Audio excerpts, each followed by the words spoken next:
All right, great Patriots. Thank you so much for joining us here at Golden State Times for full coverage of President Trump's rally in Wisconsin. President Trump is on his way. We are waiting for his arrival on Air Force One as we get ready for President Trump in Wisconsin. Thank you so much for joining us here at Golden State Times. If you're new to the channel, we encourage you to subscribe and click that bell. Welcome to the underground. We are the underground when it comes to news reporting because we are not the mainstream media. We don't want to be the mainstream media. We don't want to be the mainstream media's friend. We are not on the same side with the mainstream media because you know what they want to do? They want to slander President Trump. They want to lie about him and twist his words at every turn. What we do here at Golden State Times is show you raw footage of everything that is going on at the White House and also at these rallies. As you guys can see, this place is packed. And when I mean packed, I mean packed. And you guys are going to see the crowd once President Trump comes out and all that good stuff. So make sure you guys please share the live stream on social media. And don't forget to click the thumbs up button. President Trump should be landing on Air Force One in just a few moments.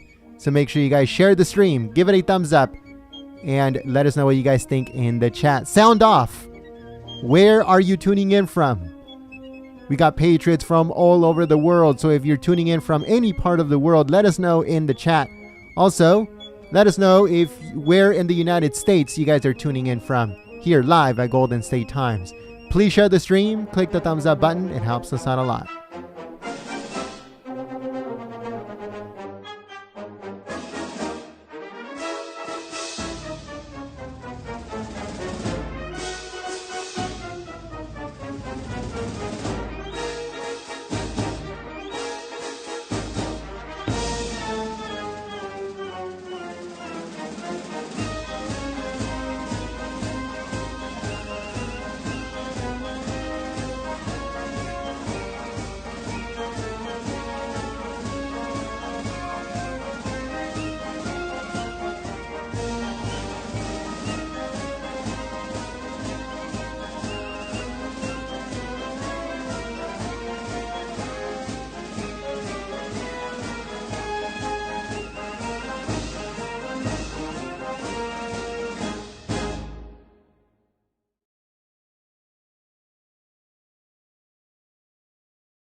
All right, folks, and then also I wanted to let you guys know that Team Trump is in North Carolina doing an event with Donald Trump Jr. and Kimberly Guilfoyle, and also that weird guy, Charlie Kirk.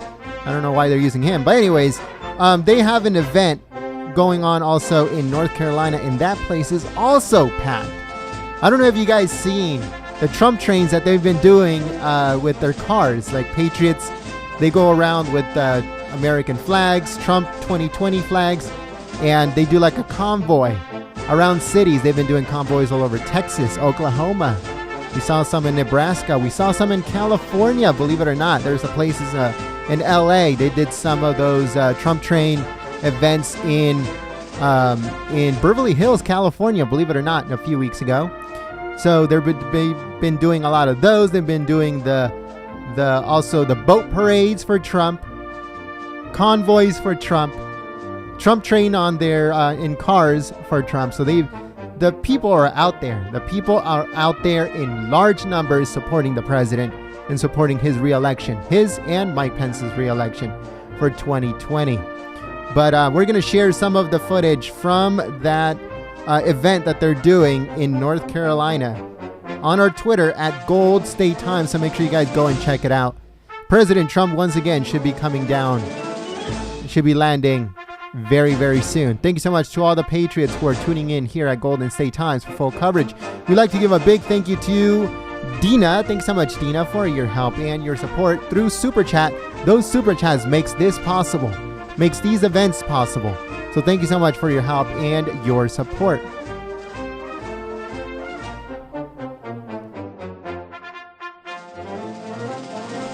If you haven't yet, please share the live stream on social media. Let's give some shout outs here to all the Patriots who are sharing the stream. We want to give a big thank you to all the Patriots who've been sharing the stream. We want to give a big thank you to FX999999. We also want to give a big thank you to Arizona Informer. We want to give a big thank you here to Abigail. Thanks so much, Great Patriot. Deb926. Lights on, Suns Up, Native Physics. And also Renee. Thank you so much, Great Patriot. We have Drew sharing the stream. We also want to give a big thank you to Dr. Ed Cal.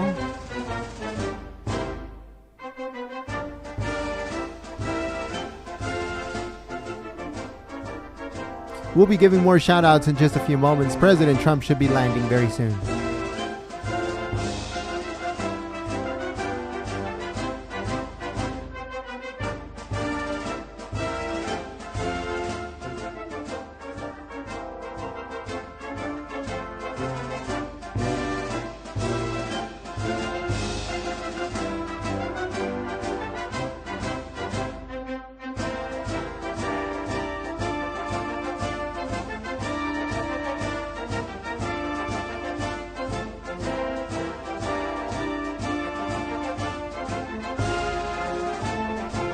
All right, folks, so we have some breaking news here.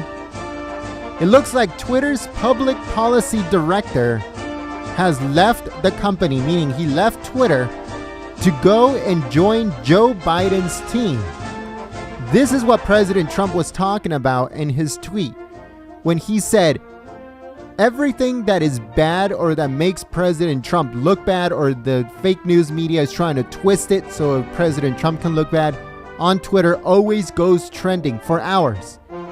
It trends immediately, no matter if it's only 5 people talking about it, 4 people retweeting it, it does not matter. It starts trending on Twitter, and that's how other people are able to see it. And one of the people that is in charge of those things, a person that is in charge of everything that happens on Twitter regarding policy, this guy just left Twitter to go and join Joe Biden's team. The bias on social media, on Facebook, on Twitter, on Reddit, on YouTube, on all of those, it's completely filled with radicals. Just like this guy that left the public policy director that just left Twitter, he's a radical. He's a leftist radical. And he just left Twitter to go and join Sleepy Joe's team.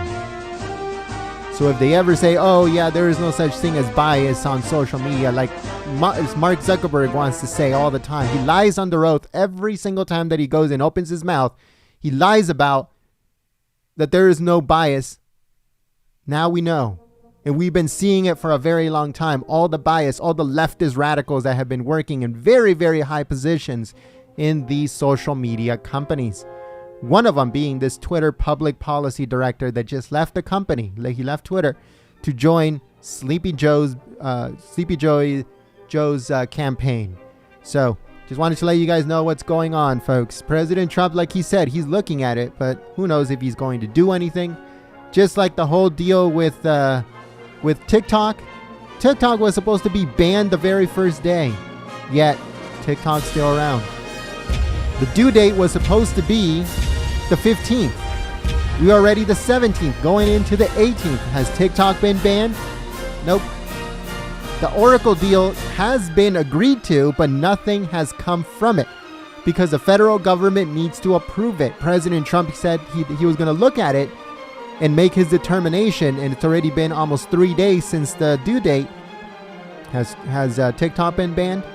Nope.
All right, folks, as you guys can see, the Eagle has landed. President Trump is now in Wisconsin. President Trump should be leaving Air Force One and delivering his speech very soon. So make sure you guys please share the live stream on social media. And don't forget to click the thumbs up button.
Thank you very much. That is a beautiful sight right behind me, isn't it?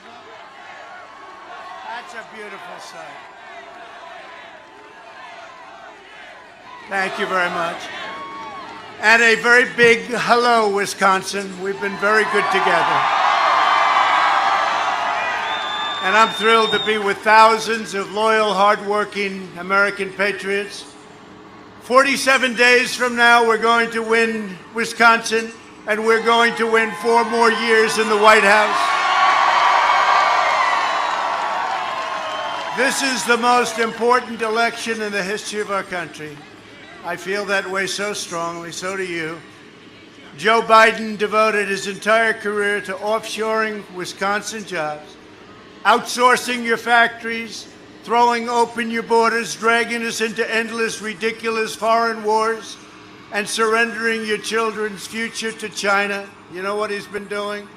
I just see he's up there tonight getting softball questions from Anderson Cooper. They don't ask me questions like that. And the audience isn't quite like this. Do you see what his audience? They've got cars. They have like cars in a pocket. It's the weirdest thing I've ever seen. And CNN is going, oh, this is so beautiful. It's not beautiful. They have cars in a parking lot. What a deal, I'll tell you, what a deal. Biden supported every disastrous global sellout for half a century, including in NAFTA, China. You take a look at China's entry into the World Trade Organization and TPP. He supported them all. Biden surrendered your jobs to China, and you know that. I probably wouldn't be here if it weren't for that. It was one of the big things, one of the big reasons I decided to say to my great wife, our First Lady, let's go have some fun. Let's go have some fun.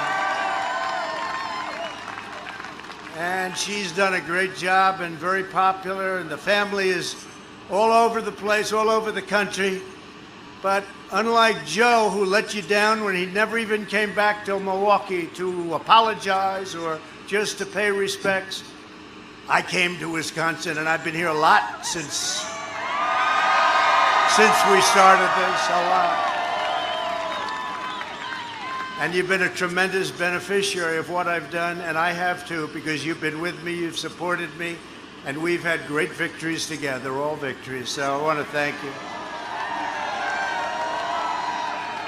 But now, Biden wants to surrender our country to the violent left-wing mob. You see what's happening. If Biden wins, very simple, China wins. If Biden wins, the mob wins. If Biden wins, the rioters, anarchists, arsonists, and flag burners, they win. And we're not into flag burners.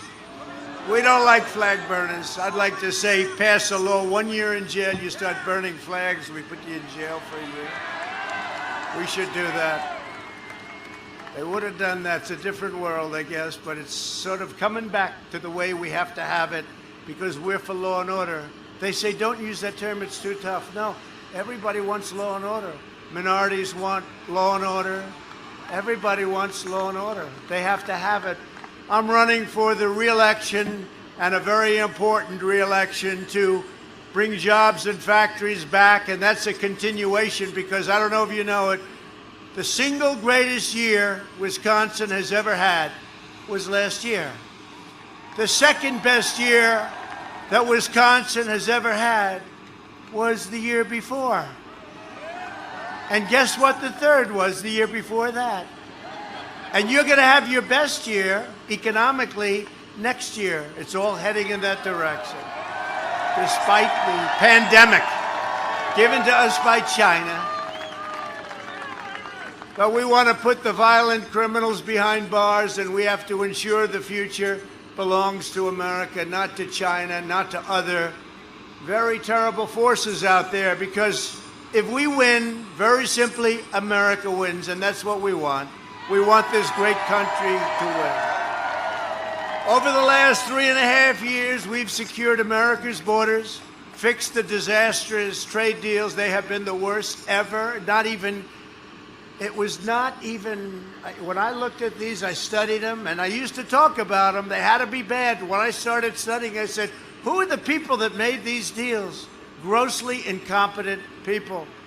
brought back our manufacturing jobs, rebuilt the awesome power of the U.S. military, and obliterated the ISIS caliphate. We obliterated it.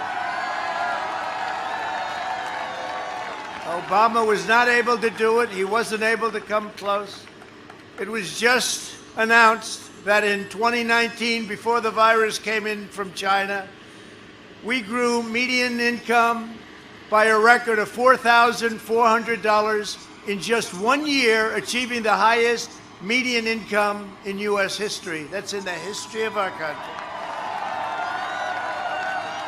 In the first 3 years, we lifted 6.6 million people out of poverty, the largest poverty reduction of any president in the history of our country. That's not bad. And I didn't even make these numbers up. These are numbers that they sound good to me. We built the greatest economy in the history of the world. This is the greatest economy in the history of the world. Then the virus came in. We closed it down. We saved millions and millions of lives. We'd be at 2.5 million, 2 million, 3 million, a number that would not be sustainable, would not be acceptable, a horrible number. There shouldn't have been one person that died. It should have been stopped at China. They stopped it for their country, but it came out to us, to Europe, to the rest of the world, 188 countries. We will deliver a safe and effective vaccine before the end of the year, and it could be very, very soon. You've been seeing what's going. Could be very, very soon. Could be. It's amazing how all of a sudden they hate the vaccine. When they thought it couldn't be done, they said, well, these kids got to get a vaccine. And then all of a sudden, they're looking like it's going to be very close. We're doing great. We're doing great with vaccines and therapeutics, remdesivir, all sorts of other things that are bringing the rates down like at numbers that nobody can believe. But we have 3 vaccines right now. They're in the final stage, clinical trials. We worked it for the FDA where they approved it fast. They went very fast, very quick, at levels that nobody else could have ever achieved, no other administration. Certainly the last one, because the last one was grossly incompetent. In fact, that's why I'm here. Because if it was good, I wouldn't have run. If they did their job, I wouldn't have run. I was very happy in my other life. I was very happy, but I'm very happy in this life, more happy, because nobody has produced in 3.5 years, the first 3.5 years, nobody has done what we have been able to do. Nobody. So we'll defeat the virus, and next year will be truly, I think, from an economic standpoint and from other standpoints, maybe the best year of all. Hard to believe we're going so fast. The numbers have been incredible. We've had employment numbers the best ever. We've had retail sales numbers the best ever. You see them all, they come out every day. And our stock market is, for the most part, at a new high. And if people have 401ks, if you want to have your 401k go down like to depression levels, I think you should vote for Sleepy Joe, because he's going to raise your interest rates. He'll be raising your interest rates. You know, I watch him, though. He's denying all this stuff. You know, everything that he said, he's now denying. He said no fracking, right? There will be no fracking during he didn't know what fracking was, but he said there's no fracking. The reason is because everybody else, all of the radical left candidates up there, they couldn't get too far left. So Joe agreed. Then he gets the nomination. Now they're all angry. You know that Crazy Bernie, all of the left Democrats, they don't want to vote for him anymore because he made promises, and now all of a sudden he forgot that he said no fracking. He said, well, now we can do some fracking. But, you know, remember this in politics. It's always the thing that they say first. That's what they're going to do. No guns, no religion, no energy, no oil. Remember that. Remember, he put Beto in charge of his gun policy, right? Beto, crazy Beto. Remember when Beto went out, he said, I was born for this. And that's when it all came down. As soon as I heard that, anybody said they were born for this, it doesn't play well. But he's in charge of the Second Amendment, and you won't have a Second Amendment. Frankly, you wouldn't have a Second Amendment if I didn't get elected. It would have been obliterated. It would have been torn up. Maybe it would have been totally knocked out. But there's tremendous pressure on your Second Amendment. As long as I'm here, you'll always have a Second Amendment.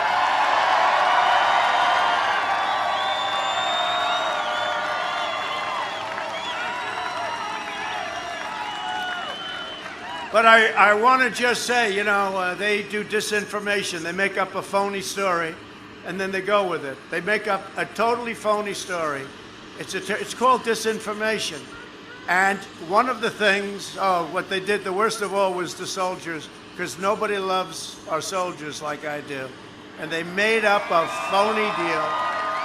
And that's why I say the gloves are off, because, you know, when they do that, that's worse than what I'm going to talk to you about. That's Big Ten. You know, we got it back, right? We got Big Ten back. But the soldier story about standing over the graves, you know the one I'm talking about. Then they do a commercial, and I said the good news about that is the gloves are off. I can now call him grossly incompetent. The man is incompetent. He's been there for 47 years. He didn't do a thing. Now all of a sudden, in years where he was never considered smart, but now he's really not considered smart. And now all of a sudden he's going to do what he never did in 47 years. He's going to do this and that and everything that I'm doing, everything that we're doing.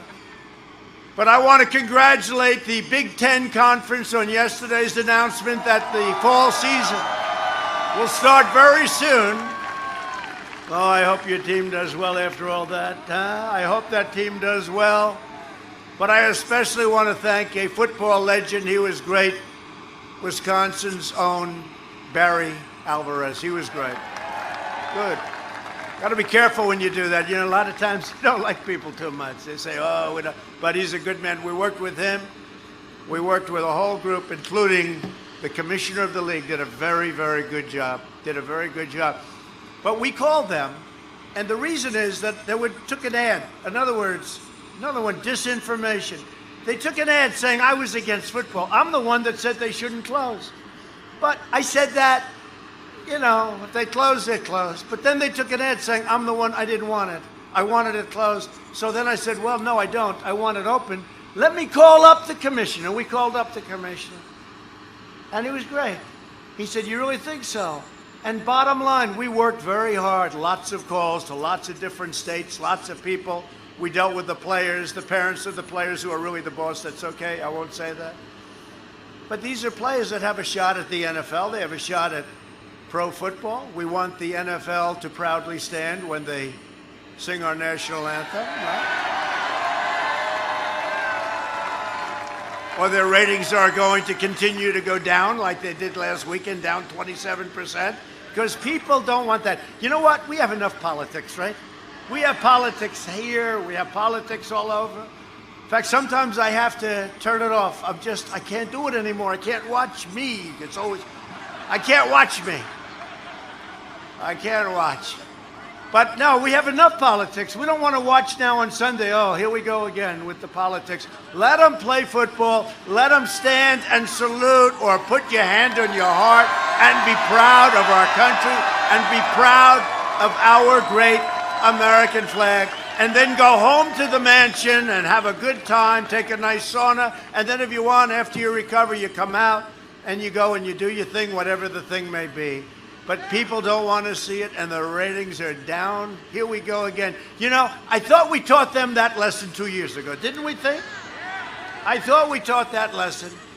But Biden would absolutely eradicate your state's economy. I know this state very well. It's one of the reasons I made the great deal with Canada and Mexico, but Canada, because they were taking advantage of you so badly on your dairy products. You know, you had a 287% tariff on your dairy products with Canada. People don't realize Canada is one of the toughest negotiators, and they treated your state and this country very unfairly until I came along. Very, very unfairly. Did you know that? 287, but I saw some farmers, and this was like the straw that broke the camel's back. They had something called specialty milk. Does anybody know what that is, right? You know. A lot of people, it's a small little grouping of milks, specialty milk. But this was the final straw, and I met some people, And Canada finally did it to them like they did it to everybody else. And they raised the tariffs massively. They made it impossible. They tried to take over that business too, along with all of it. It was just massive and horrible what they did. And that really got me going. The little specialty milk, specialty products, a small portion, but you know what? That was it. And we have a great deal. The USMCA is a great deal, and I'm very honored to have done it. But it was all because of specialty milk and the way you were taken advantage of by Canada. You know, they have the wonderful, "Oh, Canada." We love to hear the song, right? But let me tell you, they are very tough, and they've taken advantage of our country for many, many years. And I will tell you this, they're not so happy now, but at least they got a deal. But you're happy, and it's about time you were happy. You now have a great deal, and you're not going to have your companies leaving for Mexico anymore or Canada. And you're not going to have them make your product in Mexico or Canada, send it over here with no tariff, with no tax, where we lose tax, we lose jobs, we lose our companies, we lose everything. And they make a lot of money selling the product to us, same product. So we're not doing that stuff anymore. There's a tremendous disincentive. It's called, like, let's not do it. And you haven't seen that lately. You haven't seen too many companies leaving, have you? It's sort of an amazing thing. It's a little bit like what we did with the statues. So on the statues, they were knocking them down 3 or 4 months ago. I said, do we have any laws? No. But there was a very old law. I said, what was it? You get 10 years in jail, 10 years in prison. They actually use the word prison, which is a tough word. You get 10 years in prison if you knock down a statue or a monument. I said, let me see that law. I want to see that law. Right, Glenn, right? I want to see that law. Where's Duffy? Is he there too? Oh, look at the guy. He's climbing trees tomorrow. And Rachel. Oh, Rachel. He was a good climber. You think he could climb up a tree faster than me? I think so. So I just want to tell you, so what we've done in a very, very short period of time is what nobody thought. And we came in and we did it, and we did it for you, and we did it for everybody. We did it for our country. But we wouldn't have a country left. What was happening to our country, how we were taking advantage, now we have to get 4 more years to cement it and to do additional things, including tax cuts. They're going to raise your taxes. They're going to raise your taxes very substantially. We're cutting your taxes. We got you the biggest tax cut in history, and we're going down lower, and it's called growth. Thank you. Thank you. Thank you very much.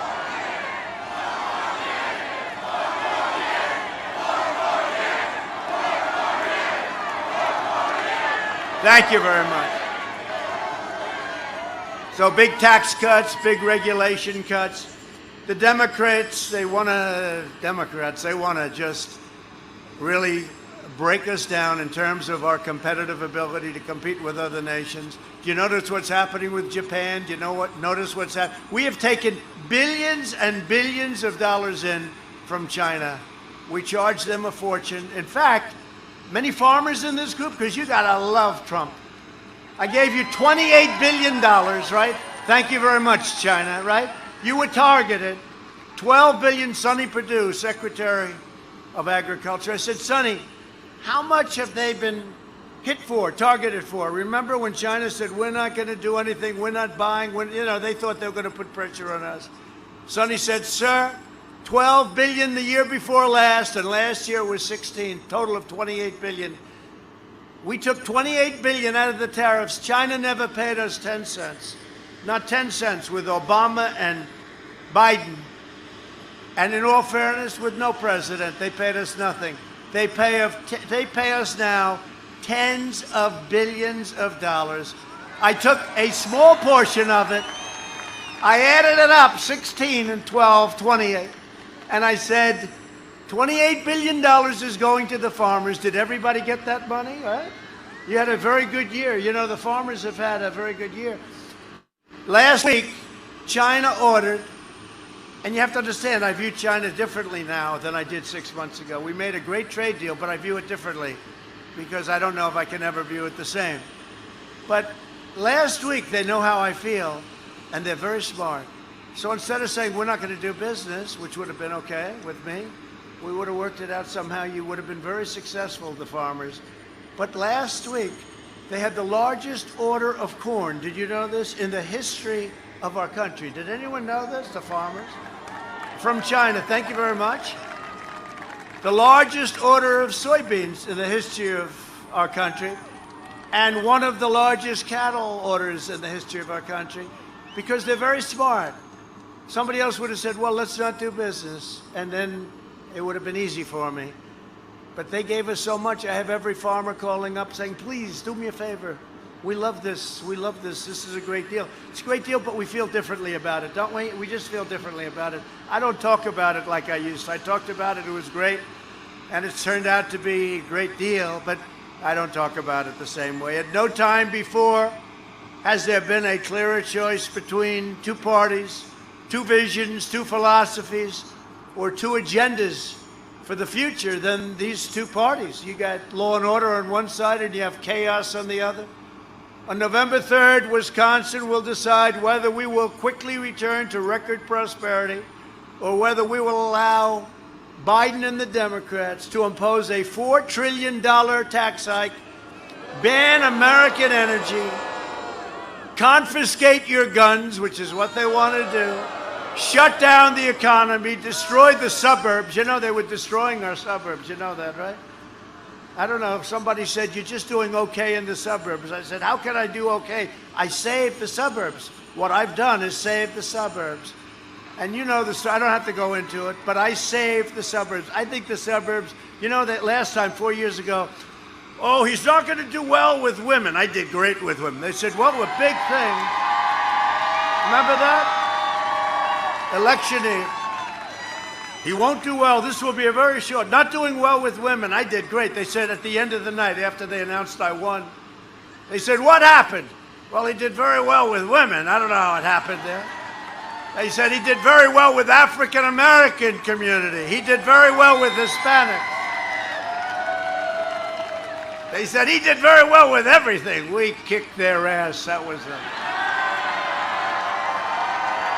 No, but was that one of the greatest evenings ever, remember? And remember all the fake news? Look at all the, oh, lot, that's a lot. Whoa. That's a lot of people back there. Look at that. The red lights are on. Don't worry, I won't say anything bad about you, CNN. Because as soon as I'm getting ready to say something about fake news, et cetera, the lights start going off. So I'm not going to say, whoop, one just went off. You can tell by the lights. They got that little beautiful red light. You see it? But I won't say anything bad about it. But they are fakers. And you remember when they were saying that the polls are terrible? Actually, these polls are very good compared. That was so bad, it was like, why did anybody vote? They're called suppression polls.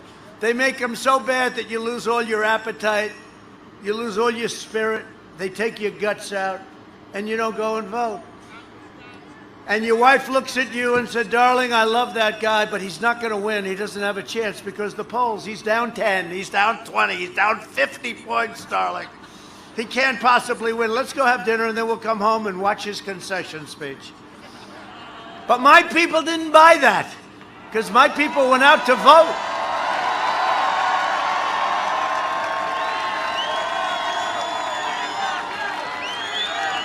And instead, we watched her concession speech. That was Crooked Hillary. That was a real piece of work.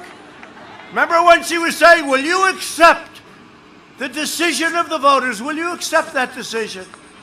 And I didn't, I wasn't perfect. I said, I'll see how it works out. I mean, I should have said, yes, I will, but I couldn't do that because I know how crooked she is, right? Would you accept the decision? And then the anchor said to me, like, well, will you accept? They're coming after me. I said, you're supposed to be going after her a little bit, too. Did you ever see debates where you had all of the anchors plus the candidates against me? And here we sit. Is that Air Force One? Yes, that's Air Force One. How did that happen? No, we had a lot of times I'd say to the anchor, I'd say, wait a minute. This isn't fair. I mean, I'm watching what they're doing with Biden, where he's using teleprompters, Move it up, move it up. I can't see, I can't see. He's shot. He's shot. No. President Xi of China is not shot. Putin is not shot. Kim Jong-un, remember we're supposed to be in a war with him. What happened to the war? We're not, no, it seems to be good. Did you see the Middle East 2 days ago?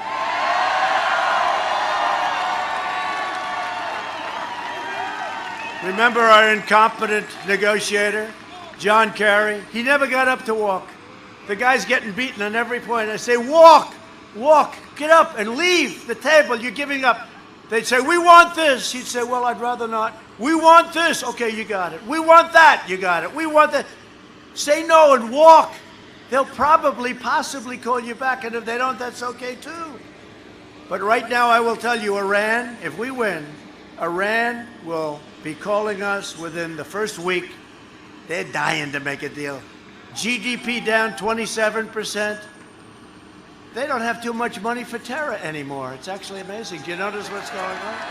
Now, I don't want to speak too loud, but I did put out on social media the other day that if they hit us in any way, any form, written instructions already done, we're going to hit them 1,000 times harder than we've ever hit them before. So hopefully they will just come and we'll make a deal and they'll go back to being a rich country. Let them go back and be rich. But they cannot have a nuclear weapon. They cannot. That deal was so bad that Obama made $150 billion. They got $150 billion for nothing. You know, the deal is practically, if I didn't terminate it, which I'm proud to have done, but if I didn't terminate it, and they got $1.8 billion in cash, how about that? If I didn't terminate that stupid deal, first of all, you wouldn't have the deal in the Middle East, and all these countries are joining. It's happening fast.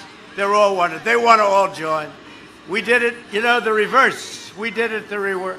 Thank you very much. Thank you very much.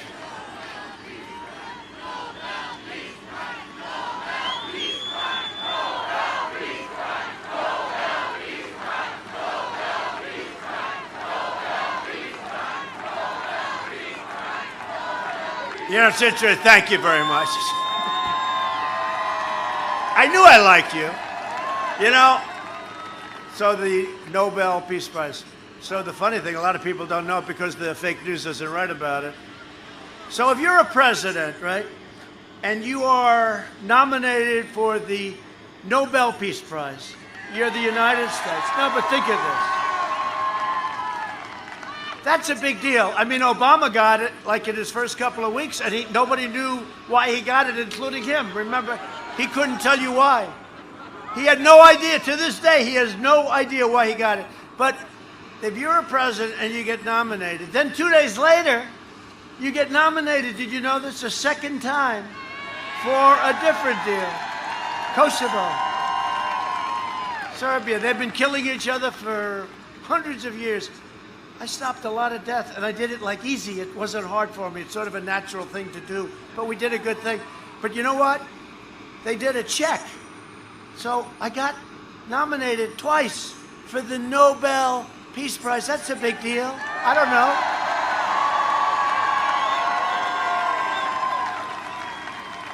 I should have gotten nominated 7 times because we did a lot of other things.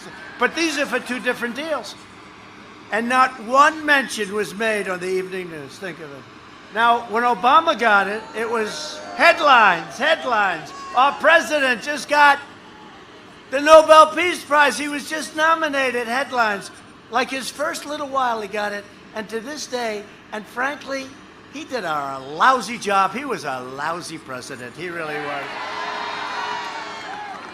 And his vice president, I'll tell you what, his vice president was very good for you know who? For Hunter. Where's Hunter?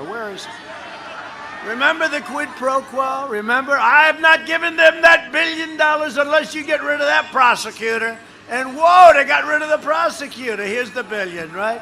But they don't want to play that too often. You know, you have to look around for it. No, it's a very unfair deal. But as the expression goes, we won. I don't know how the hell we did it, if you think about it. When you look at the opposition, when you look at how unfair it is, and these guys know very well, you look at how unfair it is, it's pretty damn good. But we have a lot of support. We have tremendous support of the people, These rallies, look at this rally, these rallies are incredible. And I will tell you, Sean,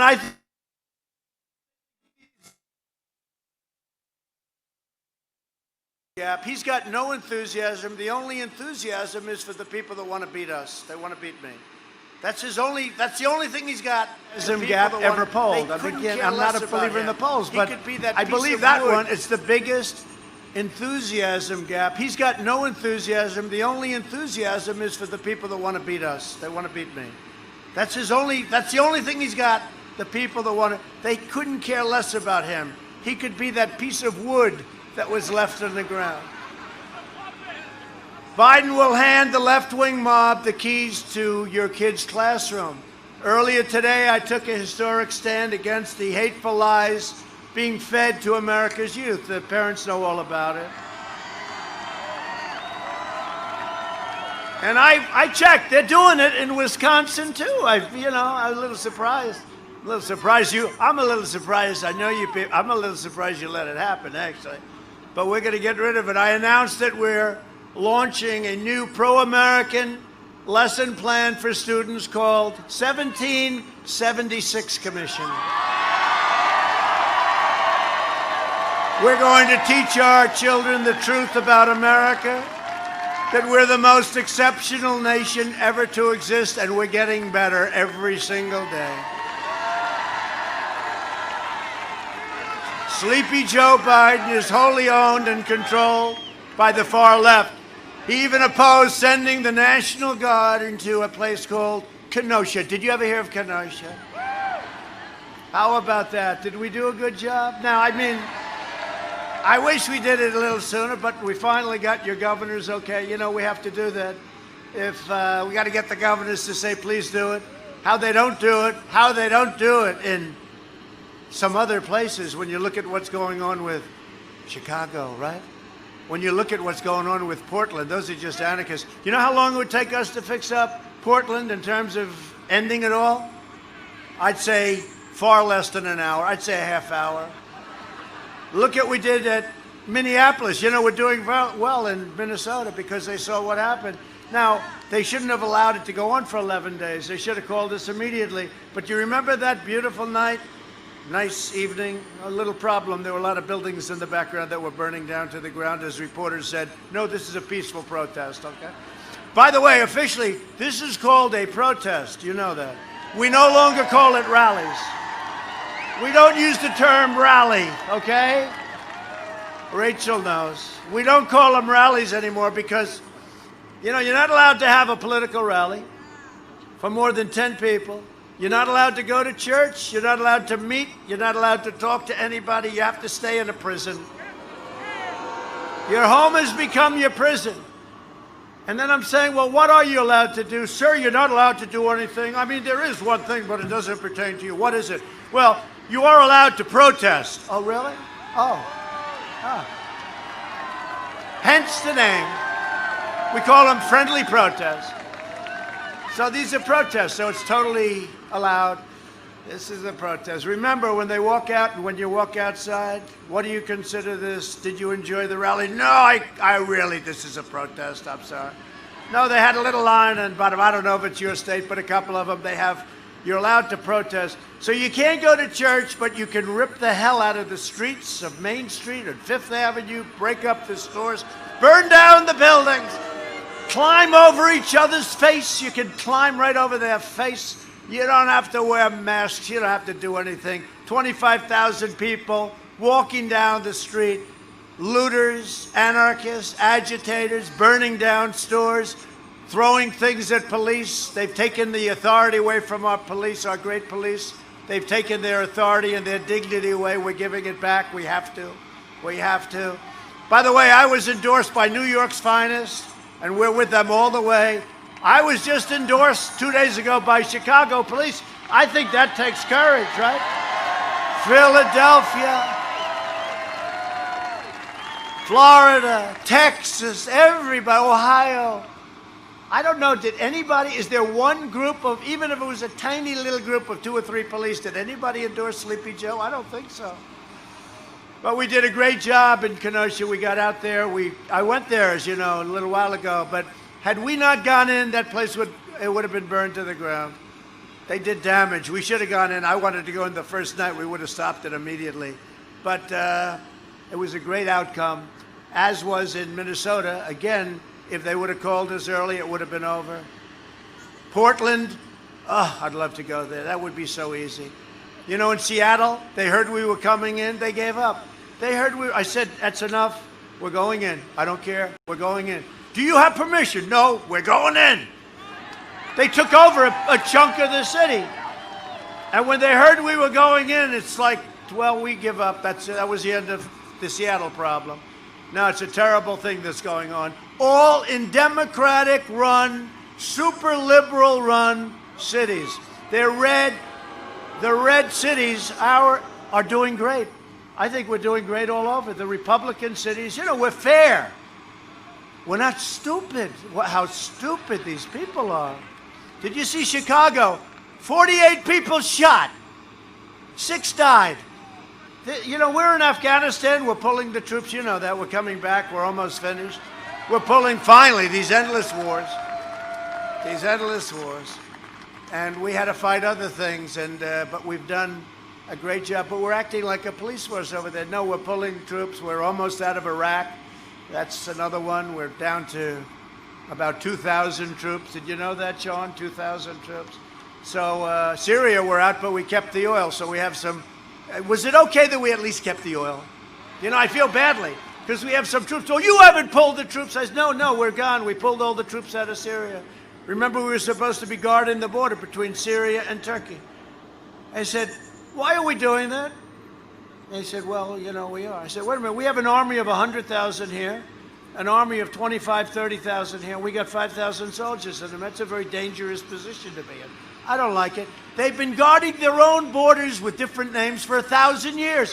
Why the hell do we have to be over there guarding their border? We want to guard our own borders, right, where we're doing very well. We're doing great on our southern border. You know, I hate to say this, but that wall is going up very rapidly, 10 miles a week. We're up to 330 miles. And that wall will be finished very soon. You think that was easy? That was not easy, our great congressman over here. That was not easy. The Democrats were totally in favor of a wall until I said, when I came in, we will build the wall. As soon as I said it, they were against the wall. They said, we don't want you to build a wall. Walls don't work. I said, no, walls always work. You know what else works? The wheel in the wall. You can go back, come back in 1,000 years from now. The only 2 things I know for sure, you're going to have a wheel and you're going to have a wall. The computers, they come up with a brand new computer. It's genius. 12 days later, it's obsolete. But walls are never obsolete. Neither are wheels. So I made one mistake. And I tell this to these guys because they were great warriors for me, the congressmen. They were incredible, actually. I tell it to them. I should have said, instead of, we will build a wall, we will build a wall, we will build. Then the Democrats held us up and fought us and sued us and everything else. And now we won so many lawsuits on the wall, and we had the military money. I could build like 10 walls with all the money we have. It's the craziest thing. Maybe we'll build it double thick, or we'll go twice as high. No, but the wall is great. Everything that they wanted. But I made one mistake. I should have said, we will not build a wall. Then they would have insisted that we build it. I could have saved 2 years of litigation. We will not build a wall under any circumstances. Then Pelosi would say, we demand that you build a wall. These people are terrible. Crazy Nancy, crazy as a bedbug. She's crazy as a bedbug. She decided to make a nice little stop in at the beauty parlor. How did that work out? I don't know. Not too good. It didn't work out too well. Can you imagine? The owner of the beauty parlor is a MAGA lady. She loves Trump. Oh, can you believe it? And I don't know what it is, but I think if I owned a beauty parlor, I had a customer, I'm not so sure I'd be turning her in. The owner turned Nancy in. That's a lot of hate. That's serious hate, right? No, she's a great owner. As far as I'm concerned, I think she's fantastic. She's for us. They said, what made you do it? You know what she said? Because I see how hard our president has to work. I see what they put him through. I see what he puts up with. And I turned her in. You know that? How about that? How about that, huh? Oh, we love her. She can do my hair anytime. I think I'm going to call her in. Check it out. Maybe you can do something. Maybe you can improve it. It's not bad, though. I have friends my age. They're not looking too good. Instead of standing up for America, Joe Biden and the Democrats, they condemn America. And war is always waged on our great law enforcement. We love our law enforcement. Kamala Harris, that's another great beauty. Kamala Harris, that's a beauty. Remember, I tell this story all the time. When you pick somebody that's hot, that's going in the right direction, right? She came out, she was at like 14, 15 in the polls, and she started going down, down, down. It never stopped. It drove her crazy. She was terrible in the debates. Wait till you see well, I don't want to put pressure on her, but wait till you see what Mike Pence does to her in the debate. But I don't want to put pressure. Poor Mike, do we have a great vice president? Isn't that? He's great. And he loves this state. Loves all the states, actually. He's just a great American. But you remember his last debate, what he did to that character from Virginia? That one wasn't good. The other guy's jumping around. Rah, rah, rah. Mike is just sitting there. We love America. We're going to lower your taxes. Thank you. You win. No, Mike is great. But Kamala Harris and 13 members of Biden's staff urged their supporters to donate to a fund to bail out rioters, take them out of jail, get them out of jail as soon as possible, including one who attempted to murder a police officer and a man who was accused of sexually assaulting an 8-year-old girl. This is what we're dealing with. This is what we're dealing with. You know, Kamala is considered further left than Crazy Bernie. Think of that. And they got there. I mean, seriously, watch. You know the manifesto that Biden, it's not Biden. Biden's not agreeing to anything. His people, his representatives, because Biden doesn't know he's alive. Let's not kid ourselves. Biden didn't agree. They just told him what's happening. They said, listen, you're against fracking, but now you have to be in favor of fracking because you lucked out. Elizabeth Warren decided not to drop out. And when she stayed, Pocahontas, you know Pocahontas? Did anybody ever hear of her? She's another great one. Pocahontas. I said to her a long time ago, I've got more Indian blood in me than you do, and I have none. I have none. Sadly, I'd love a little bit of it, but I have none. I said I have, and I turned out to be right. She choked, and she went for a blood test. Remember, what was it, 1024th? Meaning maybe 900 years ago, there was a little action going on. Crazy Pocahontas. She's a nasty one, though, isn't she? She's a terrible person. I was hoping that she'd win so we could go after her, you know, because I think Kamala is not as smart, but she's a little bit less vicious. I think the one who treated Sleepy Joe the worst was Kamala. She accused him of Me Too. She accused him of everything. She accused him of that he was a racist, right? That he was a racist. Because what he's done to the black population of this country was a terrible thing. She's accused him of everything under the book. The busing, remember the busing scandal? So I said brilliantly, he'll never pick her because she was too terrible to him. She was the worst of everybody, by far, I would say. But she picked him, and hopefully that's going to be history. It's not going to matter. And that is no way for a woman to become the first president, that's for sure. And if a woman is going to become the first president of the United States, it can't be her. That would rip our country apart. This is not what people want. And she comes in through the back door. This would not be what people want, especially because it's her. Biden has called to end cash bail, you know that, right, for vicious criminals. meaning if you assault a cop or anybody else, you're right back on the street the next day. He called for police, and he calls them all the time the enemy. He says they're the enemy, and he just thinks it's terrible. He thinks it's terrible. Now he's liking the police much more. It's a little late. Remember, first instinct, that's where they're going, and he has no choice because he has to. Because, again, I was going to say, the radical left hates him because they think he deceived them, because they agreed on that manifesto, and that manifesto is seriously a leftist dream. And he agreed from the Green New Deal, getting rid of your planes, no more airplane trips. Remember the crazy senator from Hawaii? Do you like the Green New Deal? I love it very much, she said. Oh, okay, well, you're the senator from Hawaii. That's right, the beautiful island of Hawaii. She said, well, you know, under the Green New Deal, you basically can't fly in an airplane. Oh, that's a problem. So they said they'd build a bridge from the mainland to Hawaii. It's 2,000 miles long, but these are minor details. Now, remember her when they explained to her that, you know, planes are out? Cows are out. Cows. They don't want cattle. They don't want cows. Did they withdraw that one? That was a tough one, wasn't it? They don't want cows. Bad for the ozone layer. Who would even think of that? I mean, you got to be sick to even think it, okay? Give me a break. Give me a break. And I guess under that theory, this big guy is next. He's next.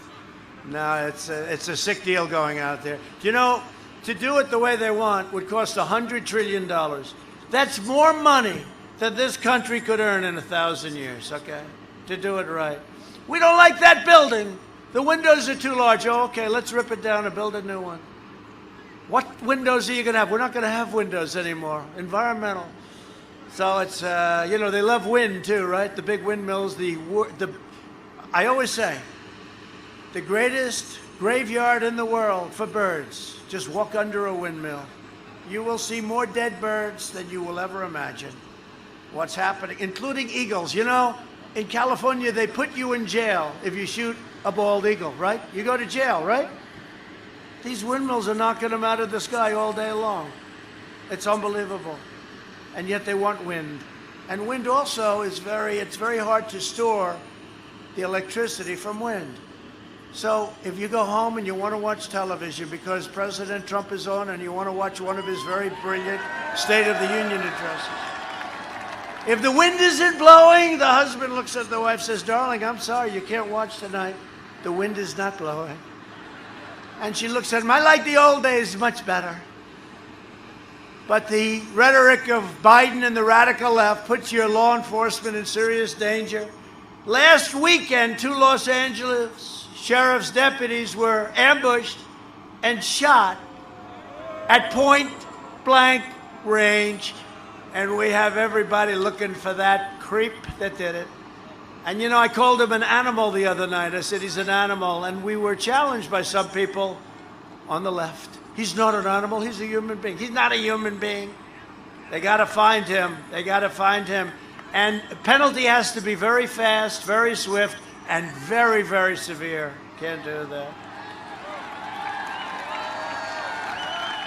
You know, we called for the death penalty if you kill a policeman. You know that, right? But the anti-police demonstrators, they cheered and cheered when they saw this, and then they tried to stop them from even getting into the hospital. As president, I'll always support the heroes of law enforcement, and I'll fight to ensure that criminals who murder police officers do indeed get the death penalty. You know, they want prisoners to vote, too. They wanted, I said, so what about, like, the Boston bomber? Remember Bernie Sanders? They want all prisoners to vote. And I said, does that mean everybody? Yes. So we sent in a question. Does that include the Boston bomber? Is he entitled to a vote? And even Bernie's going like, oh, man, let's get into a different question. It's not a good question. But we want to get that. We want to take care of it. If you look at all of the problems that we have, you look at crime, even somebody brought it up today. We're doing a great job relative to other countries on the coronavirus. You know how many names we have? Like 22 different names. I call it the China virus. We're doing a great job. But if you want to really see a great job, take New York and some of these other Democrat-run states out of it. You'll see numbers that are unbelievable, because New York had a very, very hard time. A lot of bad things happened. But you take a few of the states out, and you'll really see numbers. But by comparison to other countries and by almost all metrics, we've done an incredible job, including the job of helping the world with ventilators and all of the things that we've built. And I think our task force has been incredible, and Mike Pence has done a great job. Biden opposes the death penalty for cop killers or mass murderers. Biden says he wants to protect black lives, but his radical platform will cut short the lives of thousands of African American citizens. The Democrat Party's war on cops has already led to surging homicides in Democrat-controlled cities. Yet Biden supports imposing these failed policies nationwide. They ask him, what about nationwide? What about the fact that you just had your Democrat National Convention, where, by the way, we had far many more viewers, millions and millions more viewers. We had millions and more. I thought it was a great thing. Did anybody hear Herschel Walker that night? It was, well, you talk about a good football player. He was some player, and what a great guy. But all of them, everybody. First Lady did great. Ivanka did great. They all did. They did great. We had some incredible stories, some very sad stories when you look and see what happened. But Biden's plan is to appease the domestic terrorists. My plan is to arrest the domestic terrorists. Joe Biden is a weak person. He's always been a weak person. And that was in prime time. And prime time was 25 years ago. And let me tell you, he's not old. I always defend him in this. I have friends that are 85, 89, 92, 95, and they're 100%. There's just something wrong with Joe. He's off, okay? He's off. And I have no problem saying it anymore when I watch the disinformation, because this is not disinformation, this is fact. If he's elected, his radical supporters won't just be causing mayhem on the streets. They'll be running the Department of Justice, Department of Homeland Security, the Department of Education, and most importantly, they will put many judges on the United States Supreme Court. We can't have that. We'll have a totally different country. Radical left judges. And that has to do with your Second Amendment. It has to do with right to life. It has to do with so many different things that will turn your world upside down. And they'll have 1, 2, 3, or 4. Whoever's the next president, hopefully that's going to be us, not me, us. It's us.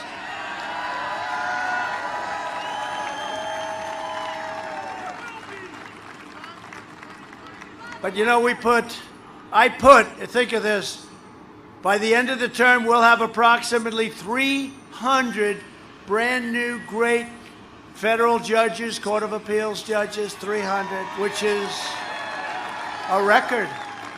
300, give or take a little tiny bit, but 300, nobody thought that was possible. I want to thank President Obama.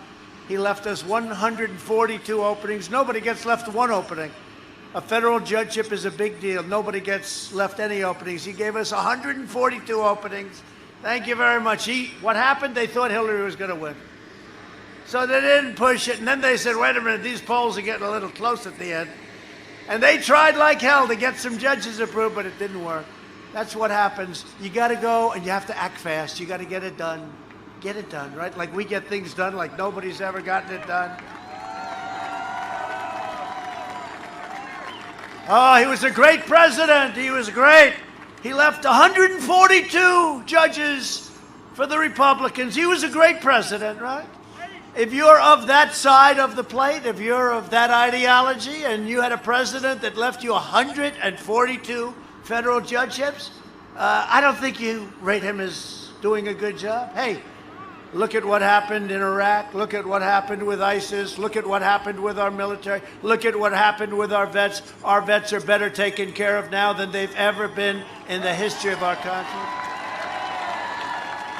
But never forget They are coming after me because I am fighting for you, and that's true. That's true. And we're winning the fight, and we're winning this election. This election, we are doing well. They refuse to say it. They refuse to say it. And they hate to say it. It just drives them crazy. But that night, remember? They started off by saying, this will be a very short evening for Donald Trump. That was Donald Trump in those days. You know, now it's President Trump. I lost all my friends because of this position. I had friends, hey, Don, let's go to dinner. Okay, good, Richard, I'll go. Hey, Don, let's go. Okay, Larry, I'll see you later. We'll meet you at a restaurant in New York. Everybody was like nice and loose. You could have a great conversation. You don't want to know what we talked about. It's just none of your business. But we were loose. All of a sudden, I become President of the United States. And these are I know a lot of important people. I know, actually, the people I like the best are the people that are less successful because it makes you feel so powerful. I always say it. Never go out with a successful person, you understand? No, but I know a lot of very successful people. Very, very successful. And now they call me up. Mr. President, sir, would you like to get together sometime? I say, loosen up. Yes, call me Donald. You've known me for 30 years. Call me Donald. Oh, thank you so much. Thank you, Mr. President. I appreciate it. No, I lost all my friends because it's respect for the office. Let's face it. It's different. They used to be loose. They used to be great. You could sit back. I'm not a drinker, but you could sit back and have a drink. Whatever the hell you're drinking. And now you can't do that anymore. You can't do it anymore. So I have to rely on people in Congress to be my friends. And we just happened to have a couple tonight. And one of them who's been a great warrior, and he's doing a fantastic job. I just saw you on television, by the way, Brian. Does everybody know Brian Style? Brian Style. Young, handsome, but a warrior. When the fake impeachment happened, it was a total fake. What do we finish up with the Republicans? 197 to nothing, right, in the House. It was a fake impeachment. I got impeached over a perfect phone call of congratulations to the president of Ukraine, who I never met before. Okay? I mean, if you're going to do something, at least know him a little bit, right? I never met him. And then they said it was 8 times quid pro quo. That was Adam Schiff, Shifty Schiff, right? And he went before Congress, and he repeated my conversation, except that he made it all up. Remember? He repeated it. And then I said, fortunately, we had that whole thing essentially recorded. I'm glad I did. But these are very deceptive, deceiving, sick people. And I said, well, he lied because there was no quid pro quo. It was a perfect conversation. But by that time, it was too late because they had already embarrassed themselves by doing it. And Nancy Pelosi was all set. She loved doing it. From day one. But she thought it was what Schiff said. When she saw the conversation, she said to her people, what the hell did you get me into? So they could have dropped it, but they said, let's give it a shot. So we won, and other than Mitt Romney, well, we lost a half a vote, right? He's another beauty. Mitt Romney, he's a real beauty. He couldn't get elected dog catcher right now in Utah. So we have another great one, and he's really a friend of mine, and he's been solid. He loves his country, and he loves his state. Glenn Grothman. Glenn, thank you very much, Glenn. And a man who just got elected, and he's from an area that I know very well. We did very well. We got him a big, big, fat, beautiful contract that produced lots of jobs. But he was taking a legend's place, so it's never easy to replace a legend. That's Duffy, in case anybody. And he was running, and we did a lot of work for him, and it was great, and he reacted very well under pressure. You know, a lot of people don't react well under pressure. They choke. They choke. He was under a lot of pressure, and he ended up winning by like 18 points. And now he's your congressman. He's doing a great job. You got to vote for all these people on November 3rd. Tom Tiffany.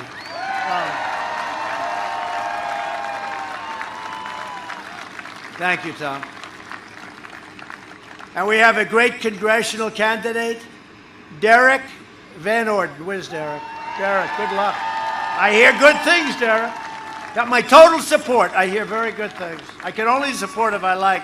You know, our record's like 222-3. So I don't like to have a loss. And I support you 100%. You know that. You have my total endorsement. All right? I hear you. Fantastic, right? And your former congressman, who I hope is making a lot of money in the private sector because he deserves it, especially his wife, Rachel, deserves it. She's fantastic. He's fantastic because I know he's coming back into government in some form. He can come with us. He can stay here. He can maybe run for governor or maybe do something. Sean Duffy. Sean Duffy. No, but he was the world champion tree climber, and I love sports, right? Anytime you're the world champion at anything, but especially that, and I'll never forget. I was asking him about how was it. He said, well, he broke his back numerous times. He broke a lot of bones. I said, let me ask you a question. How much harder was it to go up the tree than down? He said, it was easy going up. The hard part was coming down because if he missed, that was where the danger was, right? That was where the danger. But many times world champion. Could you still do it today? A little bit heavier, he said. Got to carry a little bit more weight. That's all right. That's not a good sign, though, right? Anyway, great job. We love having you, Rachel. Thank you very much. You are fans. Fox and Friends and plenty of other places, right? What a personality. What a personality Rachel has. She's been our friend from day one. I think from day one, and a fantastic family, too. Tonight, we're also praying for everyone in the path of Hurricane Sally. We're out there working very hard. We are working in Florida and Alabama and Georgia. We have FEMA, we have everybody there. We just finished take a look. We just went to Louisiana, Texas. We're getting hit by some big hurricanes, but we have it under control, really good. Our Coast Guard has been fantastic, by the way. Unbelievable, the bravery. They go into these storms. They say, how dangerous is it, sir? It's very dangerous. I say, all right. They said, he said, would you like to try it sometime? I say, Admiral, no, thank you.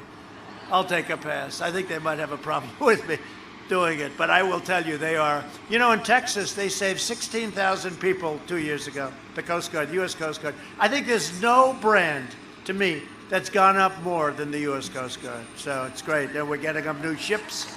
Those ships are all coming, and nice new ones, all built in the USA, beautiful ones. Most of them have already arrived. My administration will be by their side through every step. We're working again very, very hard in the Panhandle. The Panhandle, we love the Panhandle. It got hit hard. We spent the last 4 years reversing the horrible damage Joe Biden inflicted over the last 47 years. We passed record tax cuts and regulation cuts. Nobody's ever done more than anybody else has ever done. To keep our family farms in the family, we virtually eliminated the unfair estate tax, also known as the death tax. So if you die in 100 years from now, and you have children that you love as opposed to children that you can't stand, is anybody here have children that they don't like or perhaps can't stand? Because if you do, don't listen to the rest of this. But if you have a family that you love and you have a small business or farm or whatever, they were being put out of business. They'd have to go and borrow the money to pay the estate tax, the death tax, and it was a terrible thing. We got rid of it. So now you can leave your farm, your small business to your family, and just hope they remember you every once in a while. It's always a difficult situation, but it was ruining farms. They'd have to go out and sell the farm. They'd have to go out and get partnerships. They'd have to go out and borrow money from banks, and then all of a sudden they're in foreclosure proceedings, and they've never done that before. They don't have to worry about that anymore. If you love your family, that's a big deal. They've been trying to get that. Sean, for what, 30 years they've been trying to get that, right? Especially for the farmers, because it's that kind of a business. It's a great business, but it's day to day. You have a bad crop, all of a sudden you can't pay interest in a loan to pay estate tax, right? And they lose their farm, so we're not going to have that anymore. We achieved American energy independence for the first time. totally independent. We don't have to be in those faraway places unless we want to be. Biden pledged to abolish American oil, American shale, clean coal, natural gas. He said the fracking, I told you that, but we're not going to let him get away. We'll be bringing that up on occasion. For 47 years, Joe Biden crushed the dreams of Wisconsin workers and enriched foreign countries. That's what happened. Before I got here, what was happening with Japan, and we pay our deep respects to Prime Minister Abe of Japan, a great friend of all of ours, a great friend of mine. He's going to be leaving office very soon, like in a matter of a day. And he was a great gentleman. He's a tough negotiator, I'll tell you that. They made very good deals against the United States, but he's somebody that's going to be missed. He's a great gentleman. He championed every special interest, Biden, every special interest, and he sold out on trade. He sold out like almost nobody ever before. Earlier this year, I kept my promise to American workers when we ended the NAFTA nightmare and signed the brand new U.S., Mexico, Canada agreement into law. I saved the U.S. auto industry by withdrawing from the last administration's job-killing catastrophe, the Trans-Pacific Partnership. You ever hear that beauty? That would have really hit you. In 2017, I signed a historic executive order making government policy to buy American and hire American. You know, I'm watching this Biden, and he's got a sign in front, buy American. Oh, buy American. I've been saying it for like 20 years, right? Where the hell has this guy been? They're actually accusing him of plagiarism. I also took the toughest ever action to stand up to China's rampant theft of Wisconsin jobs. And it's all jobs, but you got hit particularly hard. Biden's vowed to remove those tariffs and allow China to resume its pillaging. He wants to take the tariffs off that are paying us tens of billions of dollars a year. I fought like hell to keep him into the China deal, and he wants to remove them. So tens of billions of dollars, billions and billions, I gave it to the farmers, I gave it to a lot of people, but I gave most of it by far to the U.S. Treasury.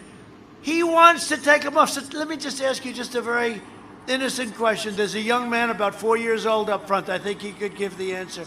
Who do you think would like to have China? How do you think China would feel about this election? In one case, they pay billions and billions of dollars a month to the U.S. We never got, ever, 10 cents from China. In the other case, he said, we're going to take them off. I think they might be inclined to go for Sleepy Joe. This is like a dream for China.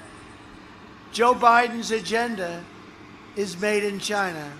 My agenda is made in the USA. It's very simple.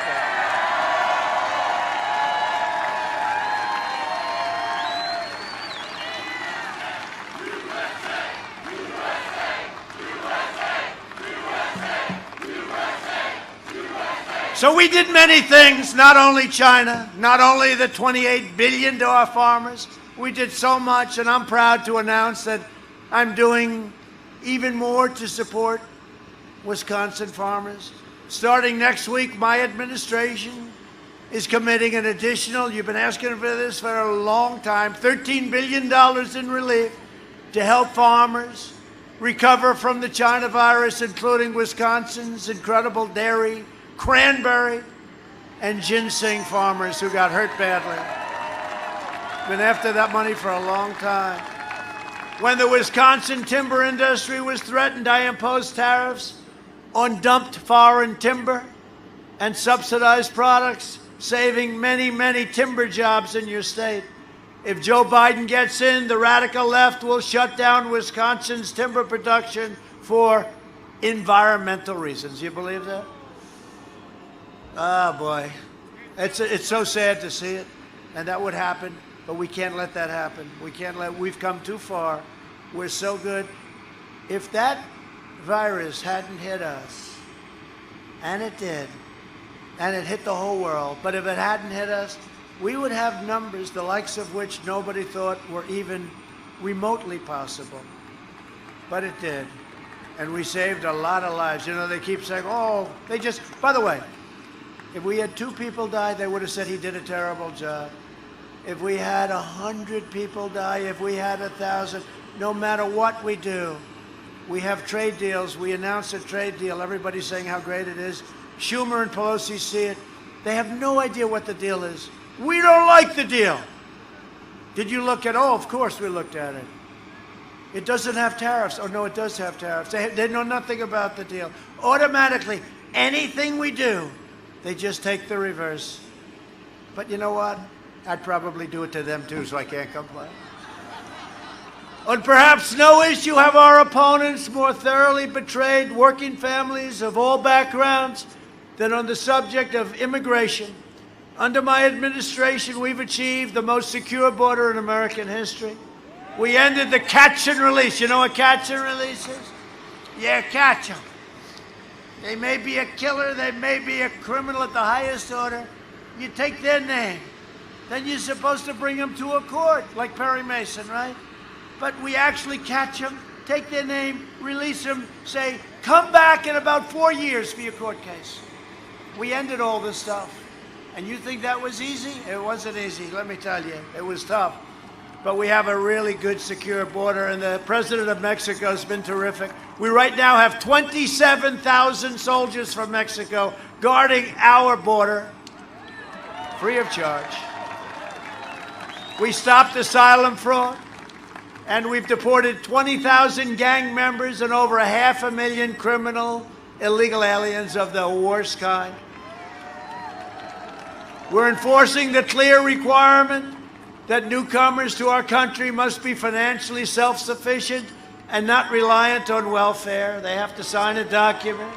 We invested $2.5 trillion in the U.S. military, including major contracts to build new warships that help save the historic shipyard in Marinette. Okay, how about that? I was there 2 months ago. Marinette. So that's a great company, but it was having a hard time, and now they're building, what was that? Like $6 billion worth of ships, and they're beauties. They started already, and we worked very hard on that. We had a lot of help from your congressman on that one, because a lot of people wanted that contract. But we got it for Wisconsin. You remember that? We launched the first new branch of the United States Armed Forces in nearly 75 years. That's right, the Space Force. You know, the fact is, and somebody said it on the other side, an opponent said, whether you like it or not, Trump actually did more as president than he promised during the campaign, like Space Force. That's a big deal. Think of it. Army, Navy, Air Force, Marines, Coast Guard, right? Think of it. I mean, that's all you heard your whole life, right? The Army, the Navy, the Air Force, the Marines, the Coast Guard. And now we have the Space Force. You know what a big deal? First time in 75 years, it's a new one. Last one was 75 years ago, the Air Force, right? That's a big thing. I never talked about that on the campaign, right? I never even thought about it.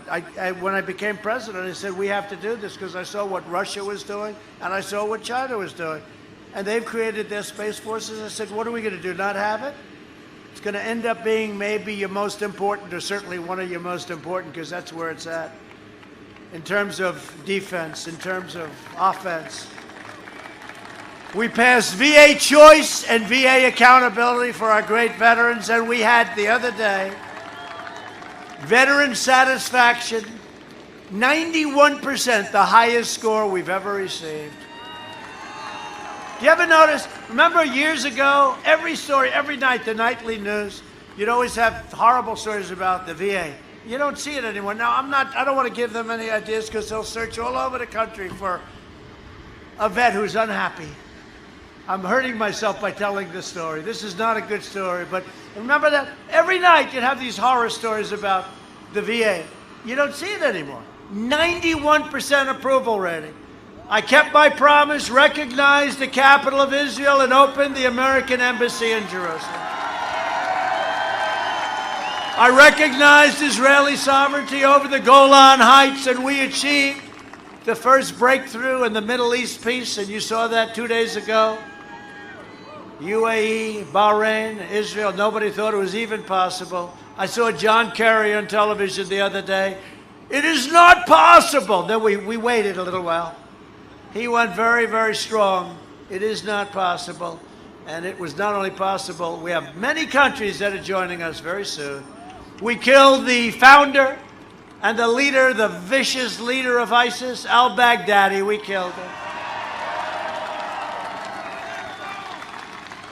And we also took out the world's #1 terrorist and the mass murder of American troops and many, many troops and many people all over the world. Qasem Soleimani is dead. He's dead. Bad guy, very bad guy. We kept America out of new wars, and we're bringing our troops back home. No one has been more wrong more often than Sleepy Joe Biden. He voted for the Iraq War.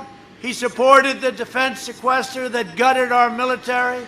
I took over a military that was totally depleted, like Hillary Clinton deleted, as opposed to depleted. She depleted them too. But she deleted 33,000 emails. When is somebody going to pull the string? Come on, fellas. Oh, that's terrible. 33,000 emails. Try going to court sometime on a civil case. And, you know, when you go before the judge, he'll say, did you delete those emails? Did you get rid of those texts? Did you this, right? They got, and now they caught Weissman and all these guys cleaning their phones because they were under investigation. And they cleaned their phones. How many were there? 21, but there were like 33 phones. And yet look what they do to General Flynn and some of these people that did nothing. They cleaned, they're criminals. Yeah, that's criminal. It's criminal. They're criminals. They talk and talk and talk. They're criminals. They cleaned their phones so you don't have any of the information. But that's a big problem for them, I would imagine. It's a disgrace that they can do it. But you know, when you go back, but Hillary got rid of, she deleted, and acid washed, right? Who acid washed? Did you ever ask? And she also used to bang them with a hammer. Remember that? We forget that, right? So let's see what happens with all of that stuff. I think Bill Barr's doing an excellent job, I have to tell you. And he's fighting a very bad establishment in Washington. There's some bad apples in that whole deal. But if you think that Biden opposed the mission to take out Osama bin Laden, he was against it. He opposed the killing of Soleimani. He oversaw the rise of ISIS. What a mistake. And he cheered the rise of China as a very positive development for America and the world. I don't think so.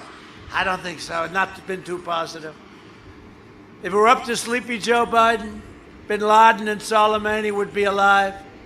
ISIS would still be on the rampage.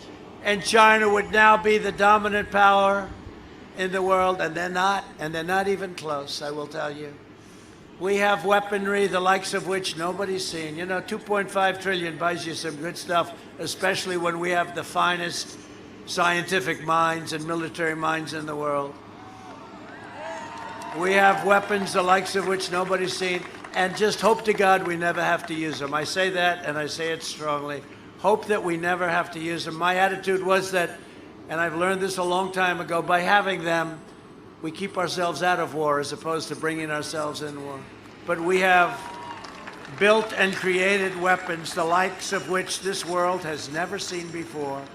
And we don't have to talk about it too much, nor do I really want to talk about it. When I banned travel from China, Biden called it hysterical and xenophobic. He said he's xenophobic. What does that mean, Joe? Tell me. Biden also opposed my plan to ban Europe. I saw what was happening in France and Spain and Italy and highly infected. We banned Europe.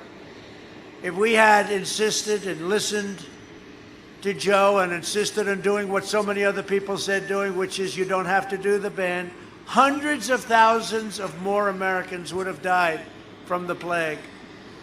Biden was willing to sacrifice American lives on the altar of open borders. And now I hear him talking, he should have followed me. You know, this guy did the swine flu, right? It was a catastrophe. And the man that headed up the swine flu, I won't use his name because I'd like to have him have a nice evening because I can't imagine the Democrats are thrilled. He said, It was a horrible job. We had no idea what we were doing. It was a disaster. He said it was a disaster. And now Biden's telling us how to do what we're doing so well on, what other countries are calling me and congratulating me on the incredible job. And I got sleepy Joe Biden trying to tell me how to do it. And his own man who headed it up, swine flu. It's H1N1 swine flu. Joe called it N1H1. I keep saying, Joe, it's H1N1, right? I said, it's easy to remember because H comes before N. But he can't do it. And then you saw what he said the other day, under a Harris-Biden administration. That was a disaster. I never said under a Pence-Trump administration. He said under a Harris-Biden administration. And what made it worse is she said the same thing. That was terrible, right? Sean, right? Did you hear that? They are a disaster together. Through our historic relief programs, we saved more than 1 million Wisconsin jobs and 87,000 Wisconsin businesses. That's not too bad. And Biden would demolish all of those gains, and we've done similar things in other states. He would destroy your Social Security, totally destroy it, and destroy protections for pre-existing conditions. They want to go to social medicine. They want to go to social. You know that, right? You do know that. They want social health care, where you don't. Remember Obama 28 times, you can keep your doctor, you can keep your plan. That didn't work out too well, right? Why haven't they looked into that one 28 times? Well, under Medicare for all, but it's basically socialized health care, you will never have your doctor, you will never have your plan, you'll have horrible health care. You're going to wait long times. And he wants to wipe out 180 million private health care plans that people love. 180 million plans. I don't think so. I don't think he's going to make it, you know? How do you get elected? Let's say you're doing, not only here, let's say Texas, right? He's against oil, he's against God, and he's against guns. That's a tough combination in Texas. How does that play? No, he's against religion. You know, they won't open in these blue states. They will not open your churches. They won't open them, and I think they have an ulterior motive. One thing they have is probably everything opens on November 4th. You understand that. And they better be careful. Those paper ballots, you talk about a bad thing, just get out and vote. Get out and vote. And if you have to go that route, make sure they have it counted. And they know it's trouble. They just had another election today, fellas, where it's a disaster. The votes come in, they have no idea, they can't count them. And I don't mean they're off by a little bit. They're off by 20%, 25%. There's fraud. There's missing ballots. They have a woman in New York who's a terrible congresswoman. You know that. Carolyn Maloney. They gave her an election. They can't even find the ballots. And they gave her a victory, and they can't find the guy that is against her, who did very well, even though he's even more progressive. I don't even know what she is. I've known her for 25 years. I don't think she's progressive. I think she's whatever she has to be. But this guy probably or possibly beat her. So rightfully, he's not too happy. And they call the election for her, and they can't find the ballots. Wants to force you to provide free health care to illegal aliens. Remember, he raised his hand. That will totally drain your wonderful Medicare. Remember the question up there? He's standing up. Who is willing to give free health care to illegal aliens? And everybody raises their hand like fast. Kamala was right up there. You know, by the way, that will destroy your country. You do know that, but because you can't afford it. And Biden's looking around. Oh, they all raised their hand. He goes, remember? I remember. I said, well, there goes the election for him. He'd end our travel bans on jihadist regions and increase refugee admissions by over 700%. And that's the deal he made with Bernie Sanders, opening the floodgates to terror-afflicted nations. But I predict the Sanders people are going to vote for us like they did the last time. We had a tremendous, because they love my stance on trade, because I know trade. And I was telling them, much more so than even Bernie, But Bernie is right on that subject, that other countries, including our so-called allies, are ripping us off on trade. Biden opposes school choice and vowed to ban charter schools. Did you know that? Does everybody like charter schools? Everybody likes choice. In the second term, I will provide school choice to every parent in America, and we're all set up to get it done. A vote for Republicans is a vote for safe communities, great jobs, and a limitless future for all Americans. It's really a vote for the American dream. Instead of letting Washington change us, and despite all that we've all gone through, we are changing Washington. That's what's been happening. And just in conclusion, and I hate concluding with you because I like you.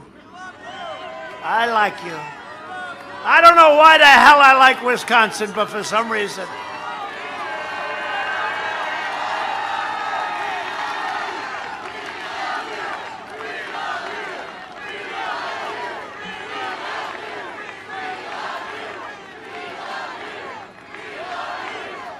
You know what helps? So, as you know, for weeks before the election, she was 4 up. Crooked Hillary. 4 up, 4 up, 4. I kept saying, do you think we're going to win? And I will say, Sean Duffy said, you're going to win. He actually said, don't worry about it, right, Sean? I said, Sean, do you think we're going to win here? I don't like these polls. We're 4 down. He said, sir, you're going to win so easy.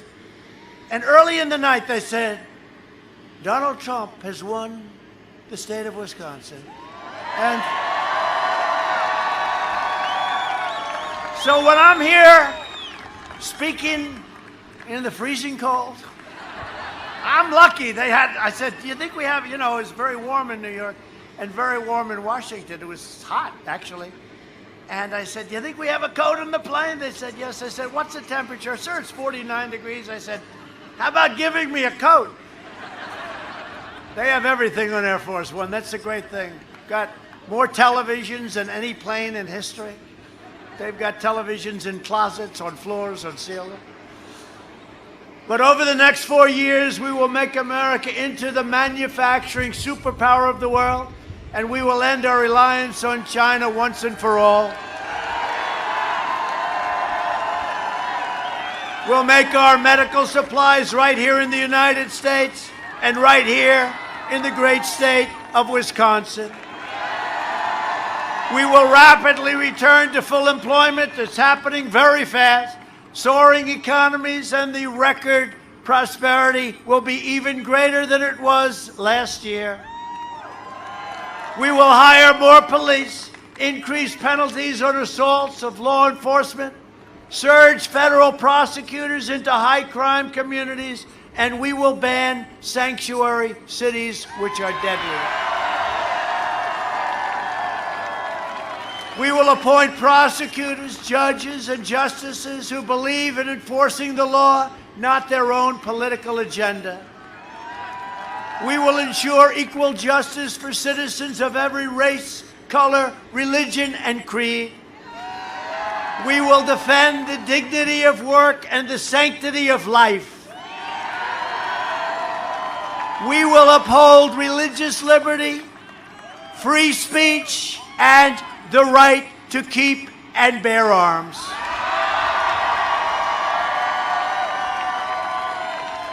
We will strike down terrorists who threaten our citizens, and we will keep America out of endless foreign wars. And you remember with me, they thought because of my personality, they said, he'll be in war the first week. What happened to the war? Remember, we were going to be in war with North Korea. Hillary would have been in war with North Korea. It would have been a nasty one, too. But remember, everybody said I was going to be in war. Everybody said, oh, maybe I'll do something with Social Security, and I did. I saved it and made it stronger, and now I'm going to make it even stronger. And they're going to get rid of your Social Security because everything's going to come collapsing down. You will have a depression if he gets in. They're going to raise interest rates. They're going to raise your taxes. You will have a depression, the likes of which this country has never seen before. And your 401ks and your stocks and jobs will go down in flames. I just say it here. Hopefully we're never going to experience it, but that's what's going to happen. We will maintain America's unrivaled military might and we will ensure peace through strength. We will end surprise medical billing, require price transparency, which I've already signed, further reduce health insurance premiums and the cost of prescription drugs, which are coming down now. You know, I signed favored nation clauses. The drug companies are not happy with me, I will tell you. They never thought it was possible. And rebate clauses. They never thought anybody would do that to them. They made enough money for a long time. It's time you got a big break. We will strongly protect Medicare and Social Security, and we will always protect patients with pre-existing conditions. Always. You have a pledge. We will land the first woman on the moon, and the United States will be the first nation to land an astronaut on Mars. And NASA is now the hottest space center anywhere in the world. And when I took over 3.5 years ago, there was grass growing in the runways. You know that. It was closed down. It was a mess. We are now the hottest in the world. You see what's going up. And we got a lot of rich guys sending them up, too. I like that better. I said, let them do it. Rich guys like rockets. I don't know. They like rockets. Boom. I see dollars going right up. But they need a good place to launch. We have the best places. We have the best places. So it's been incredible what we've done with NASA. We will stop the radical indoctrination of our students and restore patriotic education to our schools. We're already doing it. We will teach our children to love our country, honor our history, and always respect our great American flag. And we will live by the timeless words of our national motto, "In God we trust." For years you had a president who apologized for America. Now you have a president who is standing up for America and standing up for the state of Wisconsin. So get your friends, get your family, get your neighbors, get your coworkers, get everybody, and get out and vote November 3rd. From Milwaukee to Madison, from Oshkosh to La Crosse, from Green Bay, how are the Packers doing so far? Good team, good people. To right here, and give me the proper pronunciation. That's right, thank you. That's what I said. We inherit the legacy of generations of Wisconsin patriots who gave their blood, sweat, and tears for this beloved nation. We stand on the shoulders of American heroes who crossed the oceans, blazed the trails, settled a continent, tamed a wilderness, dug out the Panama Canal, laid down the railroads, revolutionized industry, won 2 world wars, defeated fascism and communism, and made America the single greatest nation in the history of the world, and you haven't seen anything yet.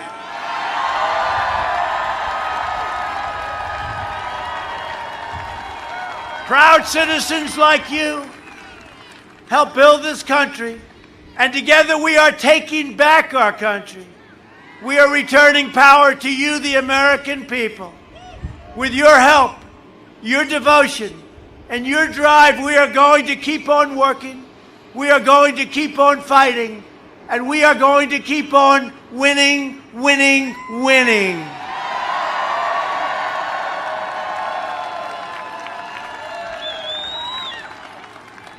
We are one movement, one people, one family, and one glorious nation under God.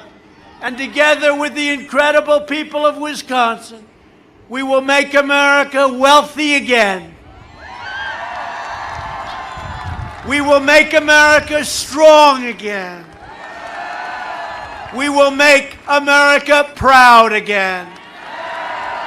We will make America safe again. And we will make America great again.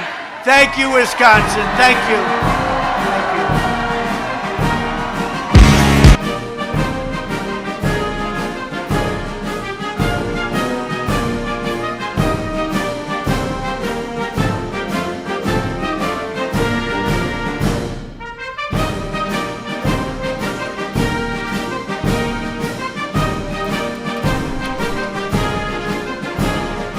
All right, folks, thanks so much for joining us here at Golden State Times. Thank you so much for your help and your support. If you're new to the channel, we encourage you to subscribe and click that notification bell. President Trump in Wisconsin at his rally, or what he calls a peaceful protest. If you guys enjoyed it, make sure that you click the thumbs up button and you share this video on social media. If you're new to the channel, we encourage you to subscribe and click that bell. We'd like to welcome you and also welcome you to the underground, because we are the underground when it comes to news reporting. We are not the mainstream media. We don't want to be the mainstream media. We are not even the mainstream media's friend. So we welcome you to the underground if you just subscribe to the channel today. Thank you so much for believing in Golden State Times and supporting the free press. And we hope that you guys join us on the next one. Also, don't forget to follow us on Twitter at Gold State Times.